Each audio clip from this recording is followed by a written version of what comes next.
কেউ যদি মমতা ব্যানার্জিকে দিদি বলে তুরন্ত আটকাবেন। এই নতুন বাংলায় যেন মমতা ব্যানার্জিকে দিদি না বলা হয়। দিদি বাঙালি হিন্দুর কাছে খুব একটা পবিত্র দাগ। উনার মতো পাপী চরিত্র মানে শয়তান মানে আমাদের বাংলার মা বোনেদেরকে এই করে দিয়েছে উনি এবং তার ভাইপো মিলে। আমরা এটা কোনো ওদের ক্ষমা হয় না।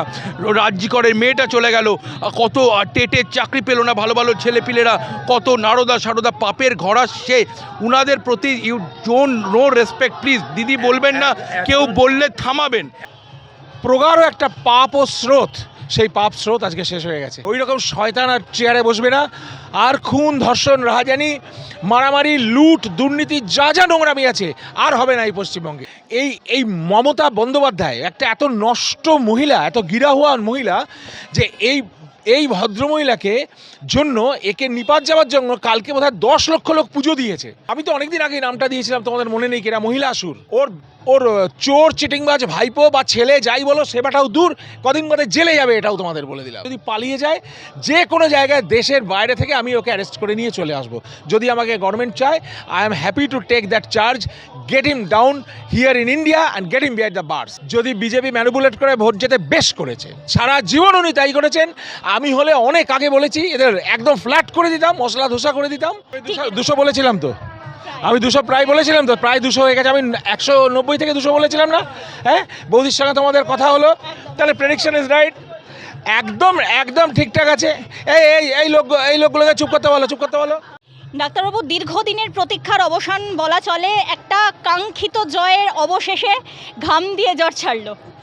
ওরে বাবা, আমি বরাবরই আশাবাদী ছিলাম, কিন্তু আমি এটা কখনোই বলবো না যে আমি শিওর ছিলাম, তাহলে মিথ্যে কথা বলা হবে। আমি আশাবাদী ছিলাম। আমি লড়াই ছাড়ার লোক নই। আজকে কয়েক মাস ধরে তোমরা সবাই জানো কতবার আমরা মিট করেছি, কিন্তু এটা যে একদম পুরো এক ঝটকায় নেমে যাবে জিনিসটা, এটা আমি ভাবতে পারিনি। ভগবানের কাছে প্রার্থনা জানাই যে ঠাকুর এখনও আছেন এবং প্রগাঢ় একটা পাপ ও স্রোত, সেই পাপ স্রোত আজকে শেষ হয়ে গেছে। এইটাই আমি সবার কাছে জানাবো যে আমাদের জন্য ঠাকুর কিন্তু ক্লিয়ার করে দিলেন। ওই রকম শয়তান আর চেয়ারে বসবে না। আর খুন, ধর্ষণ, রাহাজানি, মারামারি, লুট, দুর্নীতি যা যা নোংরামি আছে আর হবে না এই পশ্চিমবঙ্গে। ডাক্তারবাবু, এটা কি বলা চলে যে ধর্মের বিরুদ্ধে মানে যে অধর্ম এতদিন ধরে মাথাচাড়া দিয়ে উঠেছিল, অবশেষে সেই পাঞ্চজন্য বেজে গেল এবং ধর্মেরই শেষ পর্যন্ত জয় হলো? এইটা বাংলার মানুষের নৈতিক জয়? একদম বাংলার মানুষের নৈতিক জয়।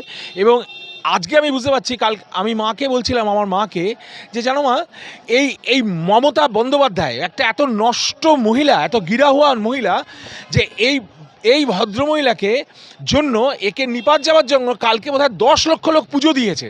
তাহলে ভাবো একটা লোক কতটা নিচে নামলে তার জন্য মানুষ পুজো দিয়ে ঠাকুরকে প্রার্থনা করে, ঠাকুর একে হাঁটাও।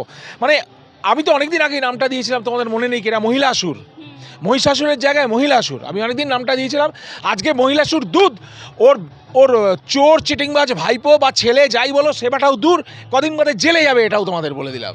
ডাক্তারবাবু, অভিষেক বন্দ্যোপাধ্যায় বলেছিলেন যে ডিজে বাজিয়ে গান হবে, রবীন্দ্রসঙ্গীত হবে, সমস্ত কিছু হবে, কিন্তু এখন আমরা দেখতে পাচ্ছি যে ডিজে তো বাজছে, নাচও হচ্ছে, গান হচ্ছে, উৎসবের মুখর পরিবেশ আর কি এক কথায়, কিন্তু সেটা তৃণমূল নয়, বিজেপি পার্টি অফিসের বাইরে। কি বলবেন?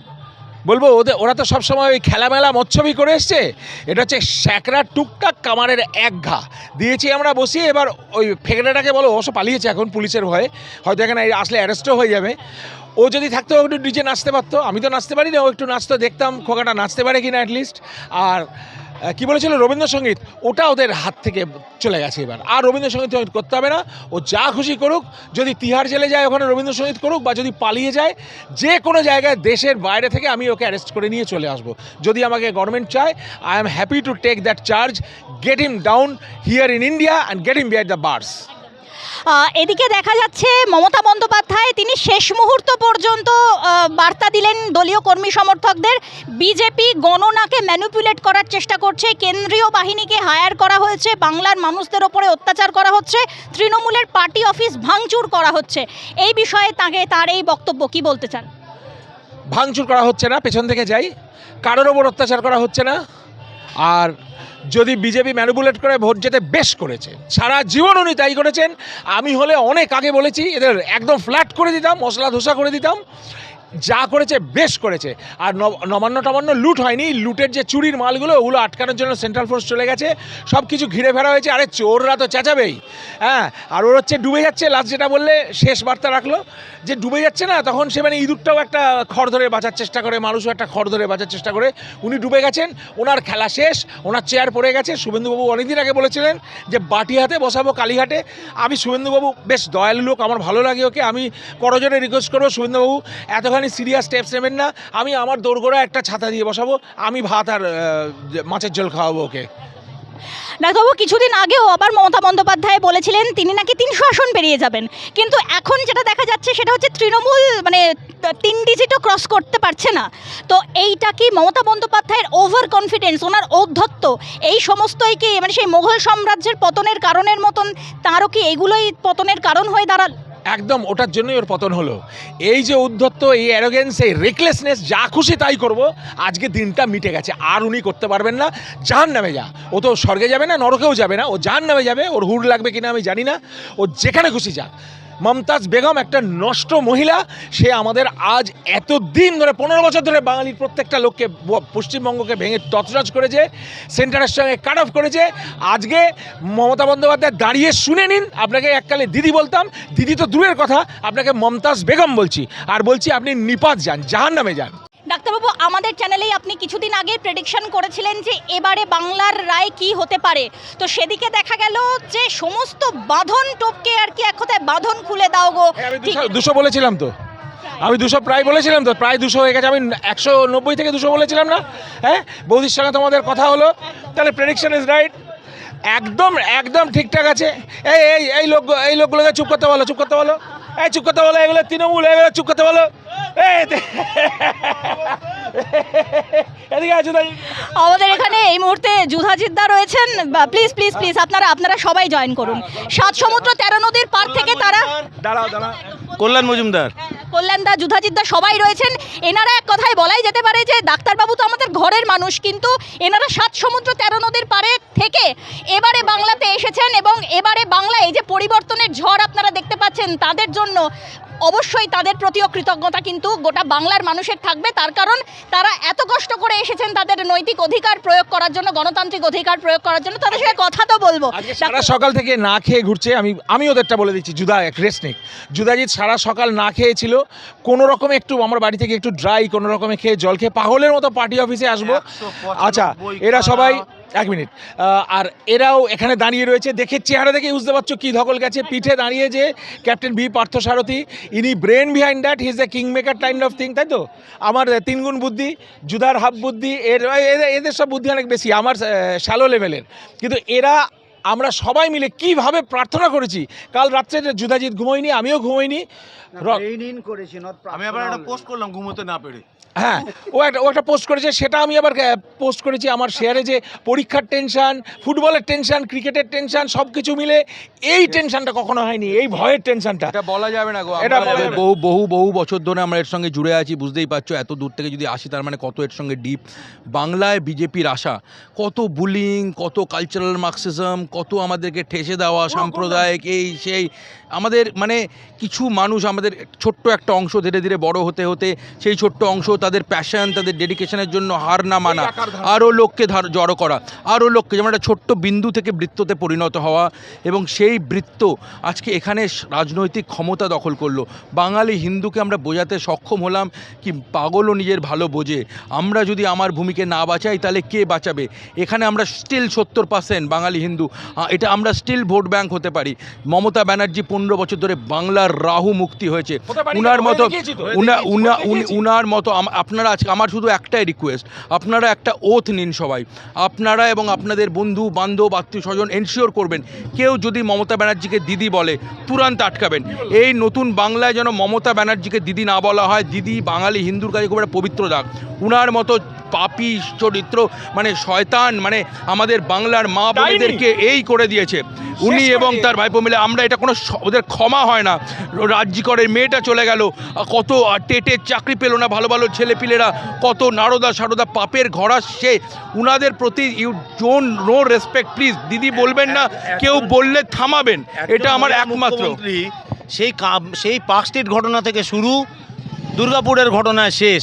একজন মহিলা মুখ্যমন্ত্রীর কাছে মহিলাদের প্রতি তার কোনো মায়া, মমতা, তাদের স্বাভিমান, তাদের স্বাধিকার, তাদের সম্ভ্রম, তাদের প্রতি তার কোনো বিন্দুমাত্র ভূমিকাই নেই, ভ্রুক্ষেপ নেই।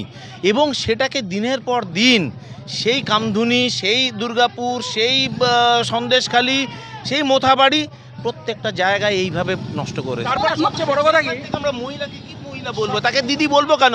দিদি আমাদের কাছে একটা প্রাণের জায়গা, দিদি যার থেকে আমরা ফোটা নিই। সম্মানের জিনিস আমরা আর বলবো না। আমি বলবো যে তারপরেও দু একটা জিনিস কল্যাণ লক্ষ্য করেছো জানি না, এই সবের পরে তুমি 10টা খুন করেছো, 10টা লাশ পড়ে রয়েছে, 10টা লাশের রক্ত তোমার কাছে, তারপরেও নির্লজ্জের মতো ভোট ভিক্ষা করছে, চাইছে আমাকে একটু ভোট দিন, তোমরা সবাই থেকো। মানে আজকে পুরো এক্সপোজড হয়ে, আমি একটা মহিলার আর কিছু বলতে চাই না, বিবস্ত্র হয়ে, উনি নিজেই বিবস্ত্র হয়ে সবার সামনে উনি আজকে বাড়িতে গেছেন, আজকেও ভোট চাইছে। লাস্ট মোমেন্টে তোমরা থেকো, বিজেপি চুরি করেছে। আমি ওকে উত্তরটা দিচ্ছি, আজকে যদি শোনে নবান্ন তো তার যেতে পারবে না। না শুধু তাই নয়, ওই যে 97 না 95 যা পেয়েছে না, ওই মাছ খাতে পারবে না বলে কিছু পেয়েছে আর কি। এখন আমরা দেখিয়ে দেব ওয়েস্ট বেঙ্গল ইন্ডিয়ার মধ্যে highest fisheries department, highest seller, best production department, animal husbandry best production department হবে, কারণ করাপশন থাকবে না এখানে, গরু স্মাগলিং হবে না, গরু প্রোডাকশন করা হবে না যে তাকে মেরে কেটে মাংস বানানোর জন্যে। তো এটা হবে purely for milk generation, animal husbandry for maximum egg productions. আমাদের অন্ধ্রপ্রদেশ থেকে ডিম আসে, অর্ধেক ডিম ভেঙে যায়, আর আমরা শুধু ওই ভাতা ভিক্ষা দিয়ে টিয়ে কোনো মতো ইলেকশন। তো নাও we'll try to transform all department work like a revolutionary, যেটা 1947 থেকে 76 ইয়ার্স ধরে একটা সনাতন সিস্টেমে যেই কারণে পশ্চিমবঙ্গ বানানো হয়েছিল সেটা অ্যাচিভ করা যায়নি। We'll try our level best. 60 months it will be set example of Eastern India, again revolution towards industrial revolution, horticulture revolution, actually যেটাকে বলে গ্রিন রেভলিউশন।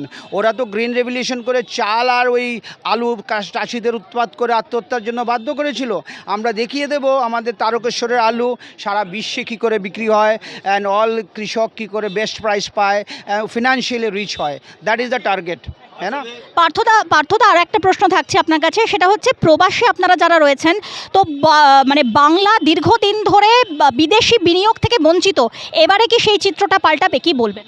নট অনলি বিদেশি বিনিয়োগ, ইন্ডিয়ার যে যারা নবরত্নার মতো যারা প্রাইভেট ফার্মগুলো আছে ওরা তো এখানে আসছিল না কেন? ল অ্যান্ড অর্ডারের প্রবলেমে, যে আমি তো ওয়ান উইন্ডো ক্লিয়ারেন্স নিয়ে এন্ট্রি করিয়ে দিলাম, তারপর তো এভরি মান্থ এভরি টাইম ওর বিজনেস মডেলের উপর একটা পলিটিক্যাল ইন্টারফারেন্স আছে, যে বিজনেসটা কীভাবে চলছে তার একটা পার্সেন্টেজ আমাকে দিয়ে দিতে হবে।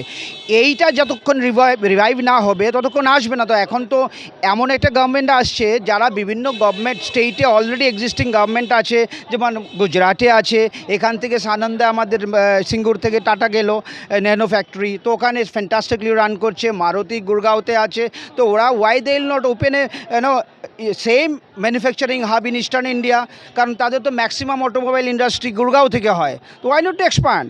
কারণ আমাকে মেইন হচ্ছে প্রশাসনটা যদি কারাপ্ট মাইন্ডেড না হয়, বিউরোক্রেটরা যদি কারাপশন প্র্যাকটিস না করতে পারে, তোলামূল প্র্যাকটিসটা যদি না হয়, এটা শুধু ওই পলিটিক্যাল পার্টিকে বললে হবে না, এই বিউরোক্রেটগুলো এগুলোর মধ্যে জড়িত হয়েছিল, যে আমারও একটা পার্সেন্টেজ পেলাম। আপনি নিউ টাউনে গেলে দেখবেন আইপিএস বাংলো, আইপিএসদের আবার রেসিডেন্সিয়াল কমপ্লেক্স গভর্নমেন্ট দেয় নাকি? 4টা তো সে কিনে নেবে।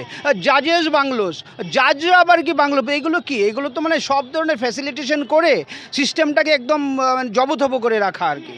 আর আমার যখন অ্যাডমিনিস্ট্রেটিভ স্কিলই নেই, বাট আমি মুখ্যমন্ত্রী হলাম আর তাকে আমি 15 বছর ধরে সাস্টেন করলাম, ওই মুসলিম ভোট পাবো বলে, ওই মাছ মাংস খেতে পারবে না বলে, ওই তুমি নামাজ করতে পারবে না বলে রাস্তার মধ্যে এই ইনডিসিপ্লিন প্র্যাকটিস করে অ্যান্ড একটা মানে অরাজকতার প্র্যাকটিস করে ক্ষমতায় থাকে। Is nonsense totally. তো আমরা টোটাল জিনিসটাকে ট্রান্সফর্ম করার জন্য অ্যাগেন ব্রেইন ইন করবো। যোধাৎকৃত কয়েকদিন আগে ব্রেইন ড্রেইন বলেছিল, will try to do brain in the West Bengal. We will reverse the process. আমরা সবাই মিলে মাথা ঠান্ডা করে, উনি যেটা বললেন ওই চোর জোচ্চারি এবং থ্রেট কালচারটা বন্ধ হতে হবে। সব পদে থ্রেট, একটা জলের কল বসাতে গেলে থ্রেট, একটা গাড়ি রাখতে গেলে থ্রেট। আমার বাড়ির সামনে আমি একটা পার্ক করবো, সাইডে নামায় বলছে গাড়িটা সরান। আরে যাবো কোথায়? আমার বাড়ির সামনে আমি গাড়ি রাখবো না, আপনি মশাই গাড়ি রাখবেন।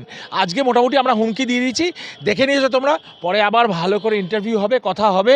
স্যার একদম শেষ প্রশ্ন একদম যে এবারে তো জয়ের একদম পদ্মফুল ফুটে গেল, তো এবারে মুখ্যমন্ত্রী হিসাবে কোন মুখকে আপনারা পার্সোনালি মনে করছেন? আমি বলবো দেখুন, দেখো ভাই, একটা টিম খেলেছে, এটা ইম্পর্টেন্ট হোক না হোক, আমার চয়েস হচ্ছে শুভেন্দু অধিকারী, এতে কোনো সন্দেহ নেই। উনি যেভাবে খেটেছেন, একটা টিমের ক্যাপ্টেন, সে 5টা গোল করেছে, সেই ফুটবল ম্যাচে সে অপর পক্ষকে শুয়ে দিয়েছে প্রায় একক প্রচেষ্টায়। সবার রয়েছে, একটা ফুটবল টিমে এখানে 11 জন মিলেই খেলেছে, কিন্তু আমার চয়েস যদি দেওয়া হয়, আমি একটা ব্যক্তিগত কথা বলছি, পার্টি তার সিদ্ধান্ত নেবে, শুভেন্দু অধিকারী জিন্দাবাদ।